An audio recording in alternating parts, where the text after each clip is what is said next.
इयत्ता 10वी विषय इतिहास व राज्यशास्त्र। नमस्कार विद्यार्थी मित्रांनो, तर आज आपण राज्यशास्त्र प्रकरण क्रमांक 3 राजकीय पक्ष हे प्रकरण अभ्यासणार आहोत। या अगोदरच्या पाठामध्ये आपण संविधानाची वाटचाल, त्याचबरोबर दुसऱ्या प्रकरणामध्ये निवडणूक प्रक्रियेचे स्वरूप समजावून घेतले आहे। तर आज आपण राजकीय पक्ष कशा पद्धतीने कार्य करतात हे पाहणार आहोत। आपल्या सगळ्यांना माहिती आहे की आपल्या इथे लोकशाही शासन पद्धतीने आपला राज्यकारभार चालतो। लोकशाही म्हणजे लोकांचे शासन, लोकांची सत्ता। परंतु त्यासाठी आपण एक प्रतिनिधी निवडून देत असतो, मग त्यातूनच राजकीय पक्ष निर्माण होतात। राजकीय पक्ष किंबहुना सत्तेसाठी स्पर्धा करतात। प्रस्तुत पाठामध्ये आपण भारतातल्या काही राजकीय पक्षांची ओळख करून घेणार आहोत, किंवा पक्षपद्धती कशा पद्धतीने कार्य करते, कशा पद्धतीने समाजोपयोगी कार्यपद्धती चालते राजकीय पक्ष, हे आपण या प्रकरणामध्ये अभ्यासणार आहोत। तर आपण सुरुवात करूया की आपल्या शाळेमध्ये आणि आपल्या परिसरामध्ये तुम्ही अनेक गट, संस्था अथवा संघटना कोणत्या तरी कामाचा पाठपुरावा करताना पाहिले असतील। सार्वजनिक प्रश्न सोडवण्यासाठी एखादी संघटना ही पुढाकार घेते। विविध चळवळींच्या आंदोलनाविषयीही तुम्ही वाचता। याचा अर्थ असा की समाजात ज्या प्रकारे गट, संस्था, चळवळी सक्रिय असतात, त्याच प्रकारे राजकीय पक्षही निवडणुका लढवण्यात पुढाकार घेताना दिसतात। समाजातील अन्य संस्था, संघटना व राजकीय पक्ष यांच्यात फरक आहे। राजकीय पक्ष एक प्रकारे सामाजिक संघटनाच असतात, परंतु त्यांची उद्दिष्टे व कार्यपद्धती मात्र वेगळी असते। या पार्श्वभूमीवर आपल्याला असे म्हणता येईल की राजकीय सत्ता प्राप्त करण्यासाठी जेव्हा लोक एकत्र येऊन निवडणूक प्रक्रियेमध्ये सहभागी होतात, तेव्हा त्या संघटनांना राजकीय पक्ष म्हटले जाते। राजकीय पक्ष म्हणजे निवडणूक लढवून ती जिंकण्यासाठी व त्यानंतर सत्ता मिळवून आपल्या पक्षाचे शासन किंवा सत्ता स्थापन करणाऱ्या लोकांचा गट होय। राजकीय पक्षांची काही ठळक वैशिष्ट्ये आपल्याला पुढील प्रमाणे सांगता येतील। त्यामध्ये आहे सत्ता मिळवणे, त्यानंतर विचारसरणीचा आधार, त्यानंतर पक्ष कार्यक्रम, सरकार स्थापन करणे, शासन आणि जनता यांच्यातील दुवा म्हणून काम करणे। तर पहा, आपल्याला इथे सुरुवातीला आपल्या प्रकरणाचं नावच आहे राजकीय पक्ष। राजकीय पक्ष म्हणजे काय याची व्याख्या आपल्याला इथे थोडक्यात दिलेली आहे। राजकीय पक्ष या देखील एक प्रकारच्या संघटनाच असतात। आता संघटना म्हणजे काय? अनेक लोक एकत्र येऊन कार्य करतात, त्याला संघटना असे म्हणतो आपण। पहा, तर राजकीय पक्ष देखील संघटनाच असतात, म्हणजे सत्ता मिळवण्यासाठी किंवा निवडणूक लढवून ती जिंकण्यासाठी आपल्या पक्षाचे शासन किंवा सरकार स्थापन करणाऱ्या लोकांचा गट म्हणजे राजकीय पक्ष होय। त्यामधील पहिलं वैशिष्ट्य आपण पाहणार आहोत, सत्ता मिळवणे। राजकीय पक्षांचा हेतू केवळ निवडणुकांच्या माध्यमातून सत्ता मिळवणे हाच असतो। त्यामुळे सत्तेसाठी विविध राजकीय पक्ष परस्परांशी सतत स्पर्धा करत असतात। अशी स्पर्धा करण्यात अयोग्य काहीच नाही, परंतु स्पर्धेचे स्वरूप निकोप असावे। आपल्याला माहीतच आहे, आपल्या इकडे लोकशाही शासन पद्धतीने राज्यकारभार चालतो। प्रत्येक व्यक्तीचं मत इथे मतदानाच्या वेळेस 5 वर्षांनी विचारात घेतलं जातं। वेगवेगळे पक्ष इथे या निवडणूक प्रक्रियेमध्ये सहभागी होत असतात आणि सत्ता मिळवणे हे त्यांचं मुख्य वैशिष्ट्य असतं। पहा, जेणेकरून सत्ता मिळाल्यानंतर ते त्यांच्या अधिकारांचा वापर करू शकतात। त्यानंतर पुढील वैशिष्ट्य आपल्याला दिलेलं आहे दुसरं, ते म्हणजे विचारसरणीचा आधार। प्रत्येक राजकीय पक्ष काही धोरणांचा, विचारांचा पुरस्कार करणारा असतो। सार्वजनिक प्रश्नांबाबत पक्षांची एक विशिष्ट भूमिका असते। या सर्वांच्या समावेशातून पक्षाची विचारसरणी तयार होते। ही विचारसरणी ज्यांना योग्य वाटते ते लोक त्या पक्षाला पाठिंबा देतात। पक्षाला लोकांचा जो पाठिंबा मिळतो त्याला त्या पक्षाचा जनाधार असंही म्हटलं जातं।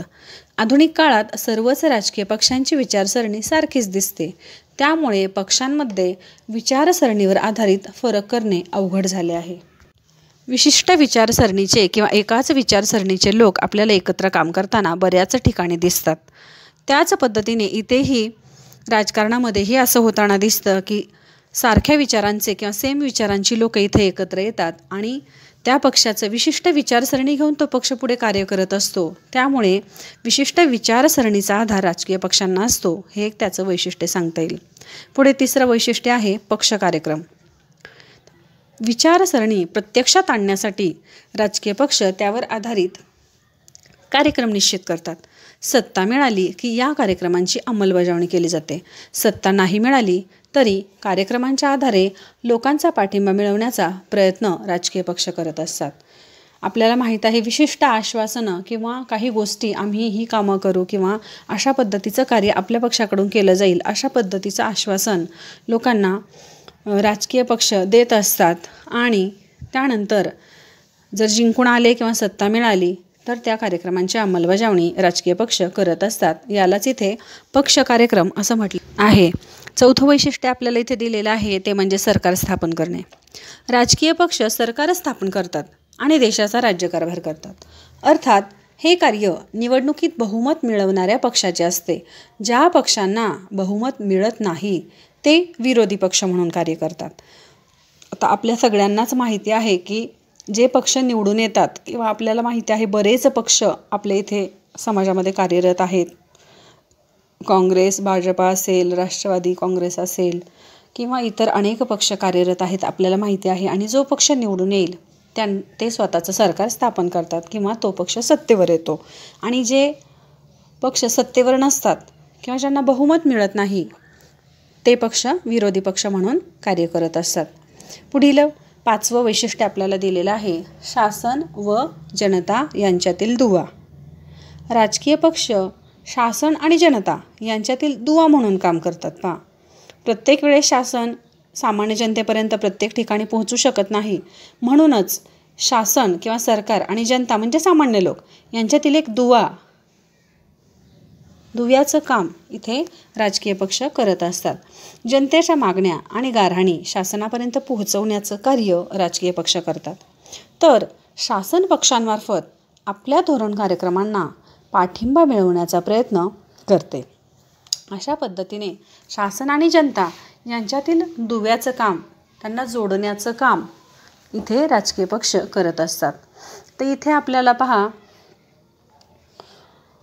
भारतातील पक्षपद्धतीचे बदलते स्वरूप इथे आपल्याला दिलेलं आहे की भारतामध्ये पक्षपद्धती कशा पद्धतीने बदलत गेली, कोणकोणते पक्ष आता सक्रिय आहेत किंवा काय आहे पक्षपद्धतींचा इतिहास, ते आपण इथे पाहणार आहोत. पहा, आपला नवीन मुद्दा आहे भारतातील पक्षपद्धतीचे बदलते स्वरूप.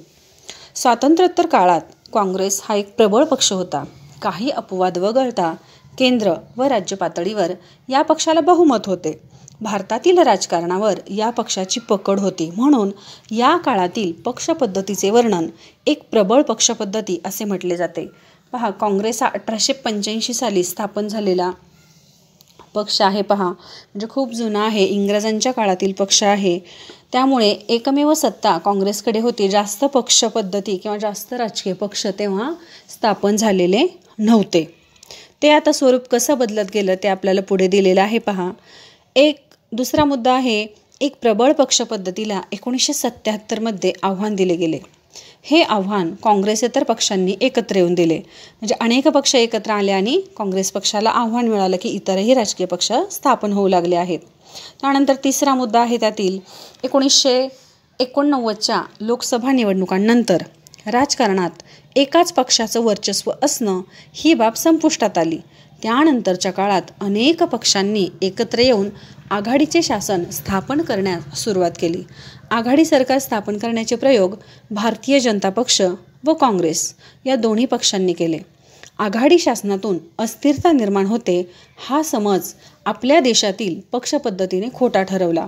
आघाडीचे शासन ही बाब आता भारताच्या राजकीय व्यवस्थेत स्थिरावली आहे. तर आघाडीचे शासन म्हणजे काय, तर दोन पक्ष एकत्र येऊन त्यांनी स्वतःचं सरकार स्थापन करणे किंवा सन्मताने एकमताने दोन्ही पक्षांनी एकत्र येऊन काम करणे, याला म्हणायचं आघाडीचं शासन. तर पहा, सुरुवातीला फक्त काँग्रेस हा एकच पक्ष होता. परंतु 1977 नंतर अनेक पक्ष राजकारणामध्ये येऊ लागले.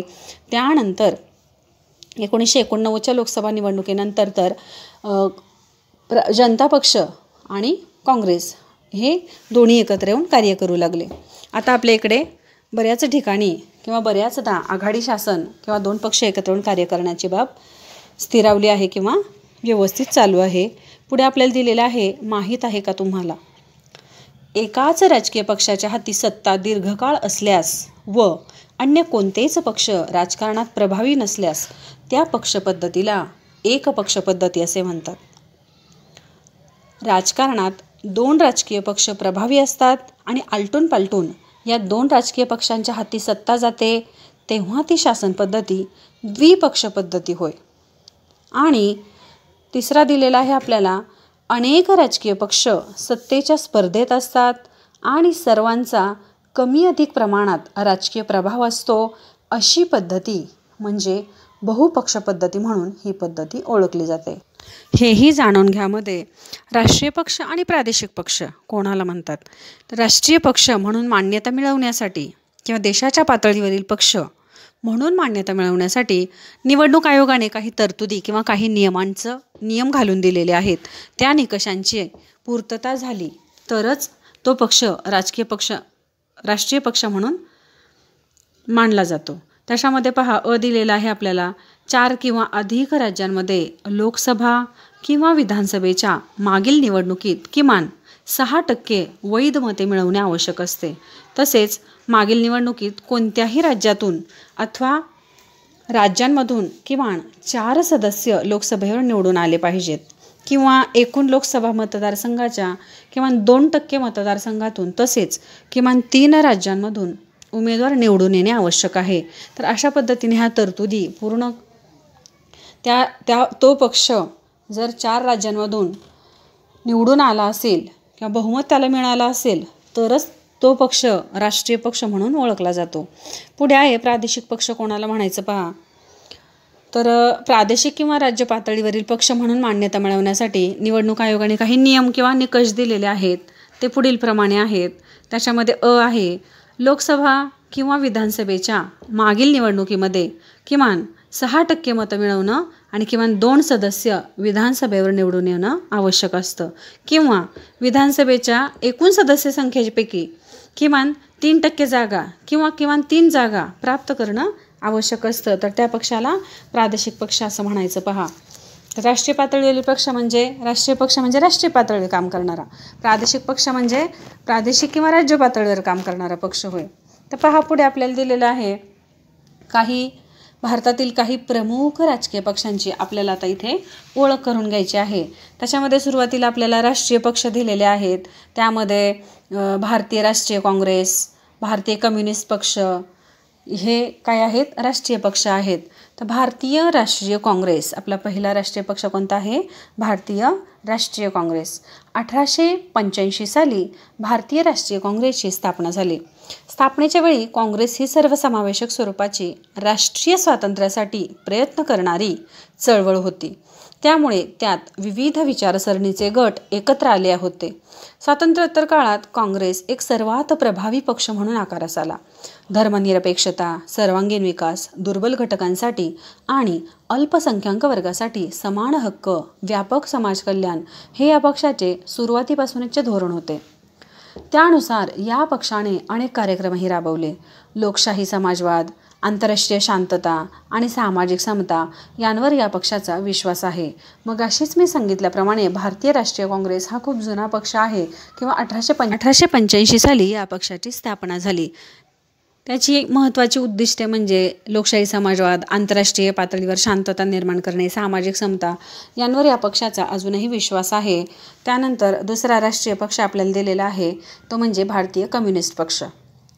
मार्क्सवादी विचारसरणीवर आधारलेल्या या पक्षाची स्थापना 1925 साली झाली. भारतातला हा एक जुना पक्ष आहे.